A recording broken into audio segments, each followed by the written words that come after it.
Halo, assalamualaikum warahmatullahi wabarakatuh. Video kali ini aku mau share 6 caraku terbebas dari hutang. Tapi sebelum aku bahas solusi hutang, aku mau cerita dulu asal mulanya aku bisa terlilit hutang. Semoga ada hikmah yang bisa dipetik dari pengalaman buruk aku ini ya. Jadi dulu itu aku pernah terlilit hutang pinjaman online. Sebelum aku punya Hana, itu aku ikut arisan dan nominalnya tuh lumayan gede. Karena waktu itu aku masih tinggal di rumah orang tuaku. Jadi belum terlalu banyak kewajiban yang harus aku bayar.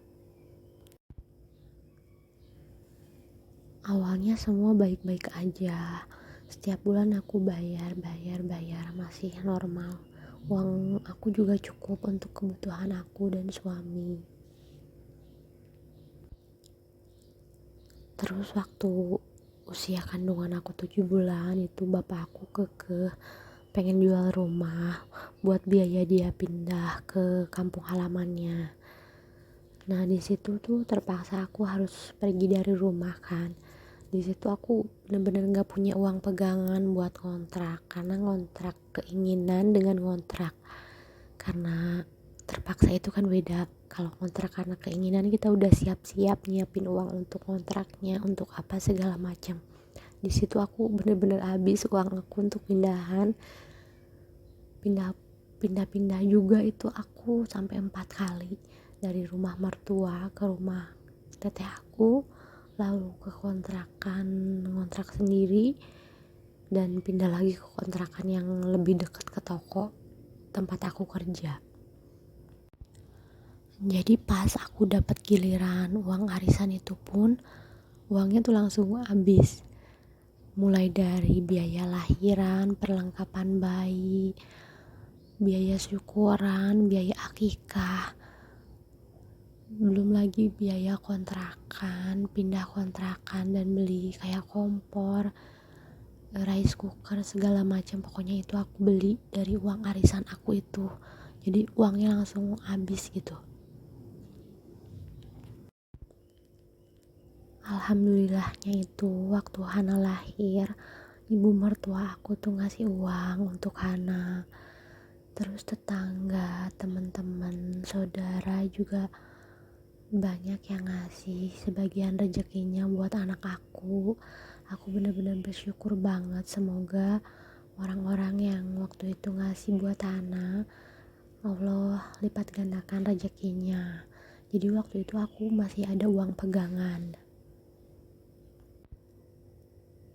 Karena dulu aku belum bisa mengelola keuangan ya. Aku dulu belum tahu budgeting. Jadi waktu itu aku bener-bener sulit banget ngatur uang, yang tadinya berdua dengan suami terus jadi punya anak yang masya Allah kebutuhannya tuh lebih mahal daripada orang dewasa.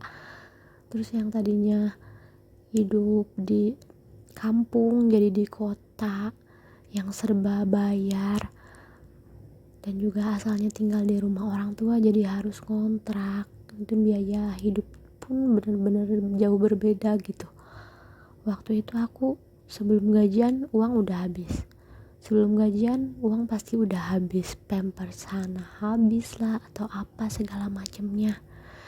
Terus aku juga harus punya segala double karena waktu itu kan Hana dibawa kerja sama aku. Jadi perlengkapannya semuanya harus ada 2, di rumah 1, di tempat kerja 1, kayak gitu. Jadi pasti uangku tuh selalu habis sebelum gajian waktu itu. Akhirnya aku memutuskan untuk pinjaman online sama suami. Karena kalau aku pinjam ke saudara ataupun keluarga itu gak enak. Takutnya jadi beban pikiran juga untuk mereka. Memiliki hutang tuh kayak punya beban yang gede banget gitu. Setiap pikiran kita lagi kosong, yang dipikirin tuh gimana caranya lunas hutang. Gimana kalau misalkan hutang ini gak kebayar. pokoknya yang seputaran hutang aja. Belum lagi kalau lagi punya hutang tuh kita jadi emosional, hawanya tuh nggak tahu jadi panas aja gitu. Jadi waktu itu sama suami juga kurang baik karena nggak tahu hawanya tuh bener-bener panas gitu, emosi. Tapi setelah lunas hutang, alhamdulillah hidup aku tuh lebih baik, keluarga pun aku lebih bahagia, pokoknya lebih nyaman. Jadi aku mau share 6 cara aku lunas dari hutang ini. Siapa tahu teman-teman yang lain juga bisa ngambil hikmah dari pengalaman aku ini ya. Jadi solusi yang pertama itu adalah hemat. Dulu aku tuh nontonin channel-channel budgeting gitu.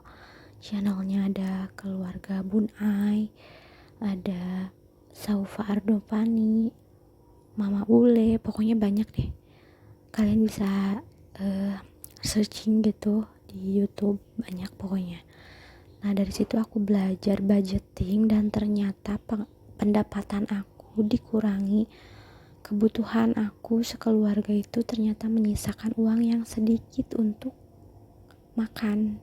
Akhirnya di situ aku hemat biaya makan aku sampai 7.000 per hari. Itu kebayang gak? Tapi waktu punya hutang itu bisa aja karena kita bener-bener berusaha gitu. Jadi waktu itu aku makan dengan budget 7.000, ya apa aja yang bisa dimakan dengan 7.000, kerupuk, telur, mie, segitu. Dan waktu itu aku makan cuman sehari itu sekali pulang kerja aja. Di tempat kerja pun aku gak jajan sama sekali ya waktu itu. Bener-bener aku ya yang penting ini aku bisa lunas deh hutang, udah bulan depan jangan pinjam lagi kayak gitu. Bener-bener aku pengen keluar dari belenggu hutang ini. Dan proses dari aku hemat ini sampai ke normal itu panjang banget, ada 1 tahunan aku hemat kayak gini. Jadi gak langsung aku sebulan langsung normal, enggak. Jadi dari mulai aku belajar hemat sampai ke hidup normal tanpa hutang itu ada 1 tahun mungkin. Itu butuh proses banget. Cara yang kedua yaitu kita harus fokus dan disiplin dalam membayar hutang. Karena kalau misalkan di pinjaman online itu kan 1 hari kita telat dari jatuh tempo, kita akan kena denda, dan dendanya kan lumayan bisa untuk kebutuhan kita yang lain. Kalau misalkan teman-teman belum bisa bayar dan pinjamnya itu ke keluarga, ke saudara ataupun ke teman, coba langsung dihubungi temannya, saudaranya atau keluarganya bahwa kita belum bisa bayar. Atau misalkan aku gak bisa nih hari ini, mungkin 2 hari lagi. Pokoknya kita komunikasi dengan baik untuk memperpanjang akad hutang tersebut dan juga menjaga silaturahmi kita dengan yang meminjami, kayak gitu ya teman-teman. Cara yang ketiga, kita harus bisa mengutamakan kebutuhan kita dibandingkan dengan keinginan. Karena kalau keinginan itu gak ada habisnya ya teman-teman. Hari ini pengen A, besok pengen B, bulan depan pengen C. Akan selalu ada yang kita inginkan. Jadi kita harus tahan dulu keinginan kita kalau pengen cepet-cepet lunas hutang.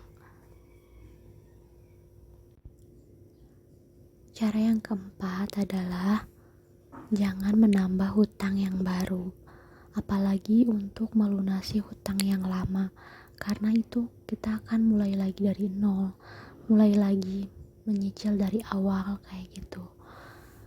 Jadi hutang kita gak akan selesai-selesai. Jadi kalau misalkan kita pengen hutangnya cepat selesai, kita harus berhemat dan melunasi hutang yang ada, jangan menambahi hutang yang baru lagi ya teman-teman. Kalau setelah kita hemat tetap aja kurang untuk bayar hutang tersebut, berarti kita harus mencari pendapatan tambahan. Cara yang kelima, mulailah belajar mengelola keuangan atau budgeting. Buat aku yang boros, tipe yang boros, ini benar-benar berguna banget.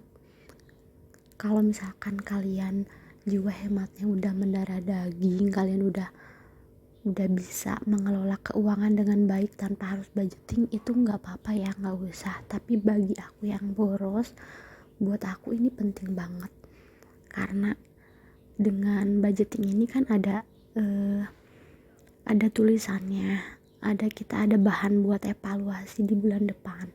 Misal bulan ini kita borosnya ada di belanja bulanan, bulan depan kita harus lebih hemat belanja bulanan. Atau mungkin kita kebanyakan belanja online nih ternyata bulan ini, jadi uangnya tekor.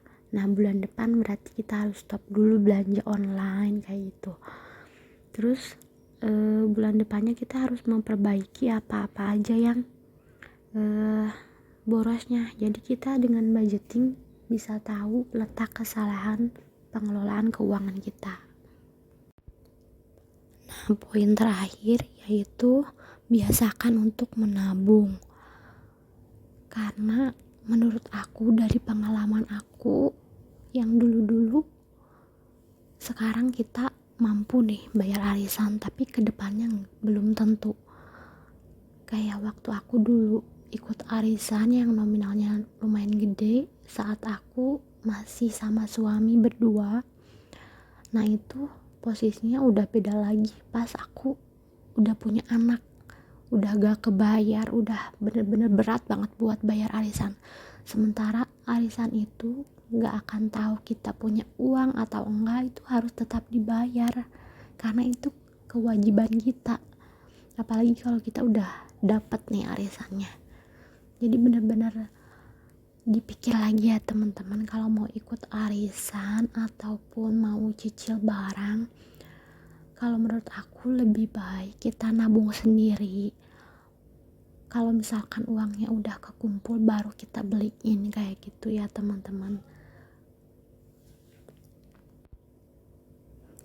Dan keenam poin ini juga berkesinambungan ya teman-teman. Jadi harus kalau bisa dilakuin semua 6 poin ini. Gak bisa kita udah poin hemat aja deh, kita hemat aja.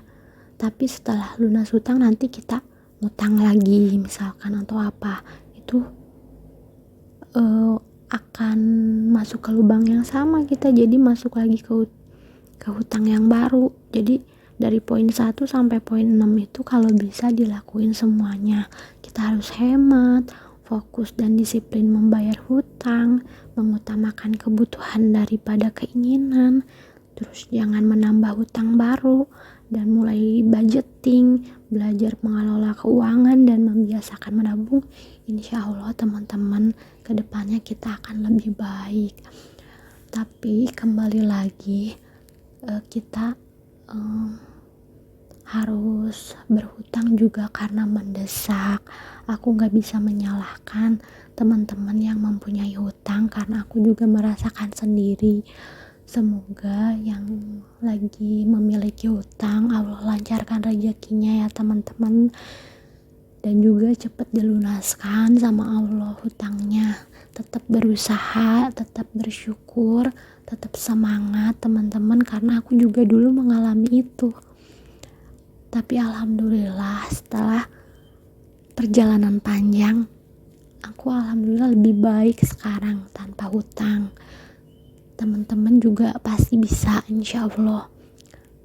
Semangat ya teman-teman, 2022 semoga bebas hutang.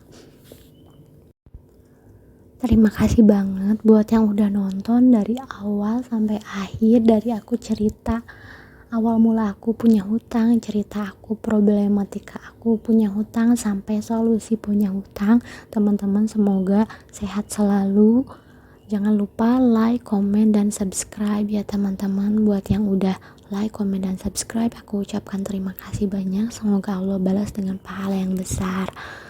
Teman-teman, semoga rezeki kalian lancar.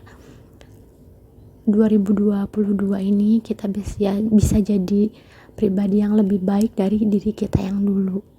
Jangan lihat orang lain udah punya A, B, C, D, gak usah. Yang penting kita menjadi lebih baik dari diri kita aja yang kemarin-kemarin. Jangan lihat orang lain ya teman-teman. Semangat. Wassalamualaikum warahmatullahi wabarakatuh.